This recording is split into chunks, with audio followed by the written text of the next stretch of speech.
Okay, rule number 6, establish a communication protocol over conflicts. Why? Because when you create a collision between two people who can't stand being around one another, emotions and conflict, without the right controls in place, it's the perfect storm. War is inevitable.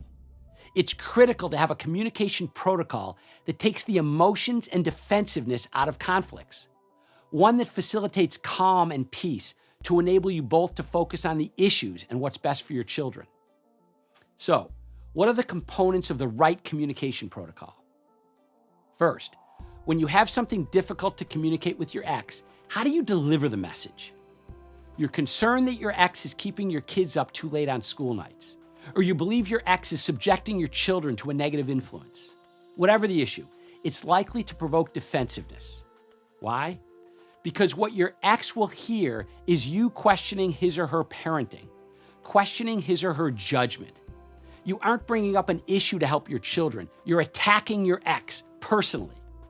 If you don't handle this just right, your ex will respond emotionally with defensiveness, maybe even attack you back. This perfectly rational conflict can spiral into a war. So you need a mechanism for communicating your message in the least emotional way.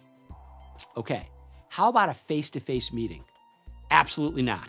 It's too immediate, too raw, too confrontational. If you're face-to-face, your ex will not have enough time to absorb and digest your message. Your message will be lost in a sea of emotions. Well, what about a phone call or a text? No, same problem. The delivery mechanism must eliminate the possibility of a quick and emotional response. For this reason, email is not ideal either. It's too easy for your ex to become enraged and hit reply with all the fire he or she is feeling in immediate response to your message. So, the ideal vehicle for your message is a letter. Type it and put it in your ex's mailbox. Okay, now that we have a safe means of communication, let's talk about the message. Think carefully about what you feel you need to communicate. Have you considered your message calmly for a few days? Have you discussed this with your confidant or therapist? Is it a message that's worthy of sending, or are you merely venting anger? You need to think very carefully before taking this step, before sending a message of conflict to your ex. I'm not saying don't do it. I'm not saying don't communicate important messages. Communication is of critical value in pursuing the world's greatest divorce, particularly with matters of conflict. I'm simply saying that you need to be sure that you're communicating an important message, one in which the potential benefits to your children outweigh the risk of acrimony with your ex. There's an expression, don't sweat the small stuff. If you do, you'll spend your life drafting messages, and each one will become like white noise to your ex. Only send important messages, messages that matter. Okay, once you've decided that this is a message you need to send, draft your message. While drafting, think about what your ex's response will be. Anticipate this in your letter and try to show your ex that you see their point of view. Offer the most non-invasive alternative you can think of.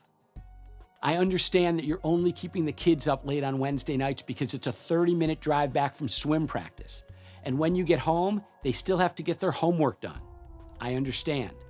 But Claire fell asleep in math class last week, and all of our kids' grades are slipping.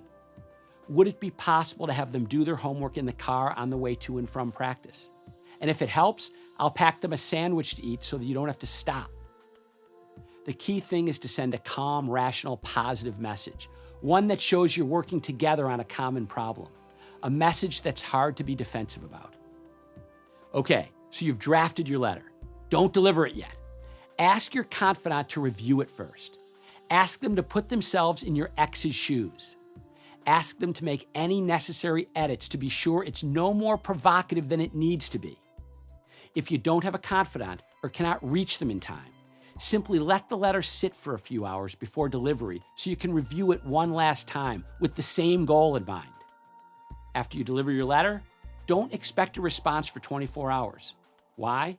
Because the next component of the communication protocol is a 24-hour waiting period. You and your ex need this waiting period to avoid the perfect storm. Conflict excites emotions, whereas time typically calms emotions. 24 hours will give the recipient of the message time to read it, get angry, break a few things, calm down, think about the importance of being a superhero for his or her kids, and ultimately focus rationally on the issue at hand. So, what about when you're on the receiving end of a message? You've received a message from your ex, a letter. You read it and you're immediately angry. The nerve of my ex, accusing me of this? I'm 10 times the parent she is. He doesn't know what he's talking about. During the next 24 hours, you should think about the message. You've got to consider that the message your ex has sent you has some merit. Imagine that the message was sent by a total stranger to another total stranger. Be bigger than your emotions and your defensiveness. And if the message is filled with venom and personal attacks, be bigger than your ex. Stay focused on the issue and keep in mind you harvest what you plant.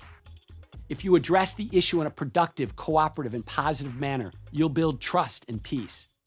If you ignore the message or respond defensively, you'll create acrimony and turn a small, easy-to-solve problem into an emotional mess. Okay, if you agree with your ex's message, let them know that in a positive way. Use this as an opportunity to build a bridge. Yes, I agree. Great point. Let's implement your idea immediately. Now, if you agree with the concept but not the approach, start with the positive.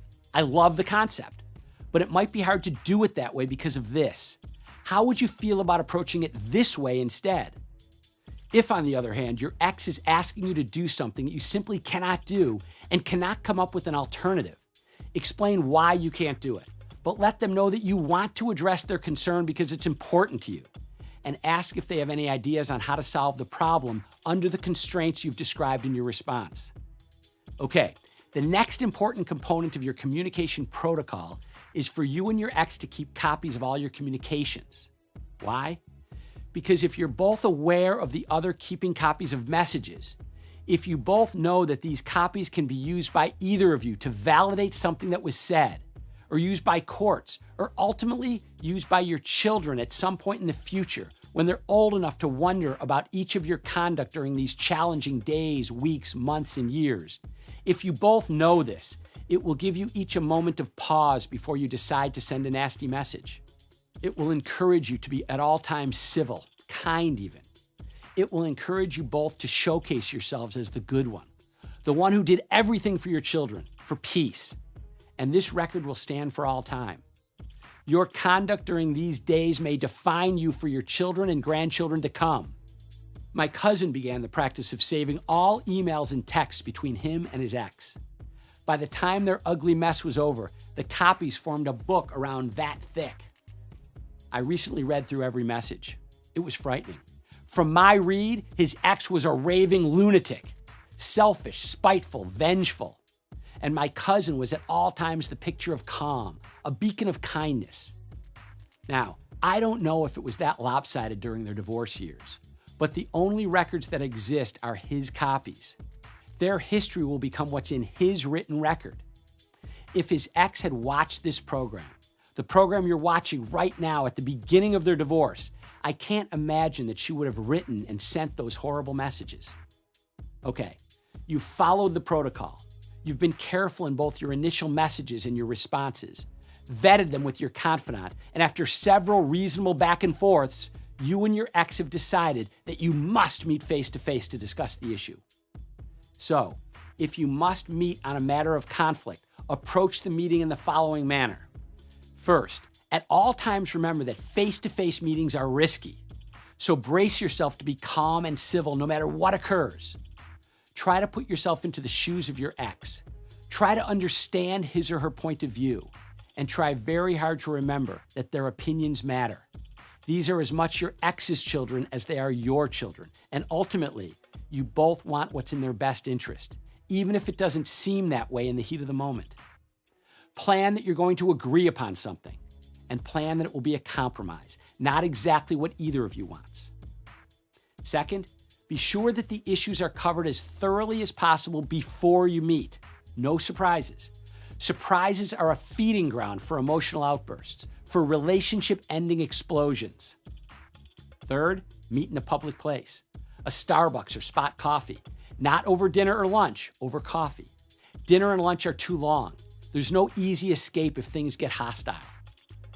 Fourth, bring a picture of your children and keep it in plain view on the table at all times during your meeting. This will help you both stay focused on the main issue, the safety and well-being of your children. Fifth, under no circumstances should you bring anyone with you. Not your confidant, not your new boyfriend or girlfriend. Don't have someone sitting at a nearby table for moral support. Doing that will make your ex feel ganged up upon, betrayed, and it will destroy your meeting. Sixth, stay focused on the issue at hand. If at any time the conversation begins to escalate into a non-productive personal argument, politely walk away. Never let an argument escalate. Explain that you're getting very upset and you need to leave. Now, if you succeed at reaching an agreement, thank your ex and get out of there. Every minute that you delay in departing increases the chances of your agreement unraveling. Now, it's worth mentioning that some people do very well with a mutually agreeable family counselor or mediator for situations where a face-to-face confrontation is necessary. Yes, they charge by the hour, but depending upon the nature of your conflict, it might be much, much cheaper to pay the family counselor than pay for the war that can result from an unresolved conflict.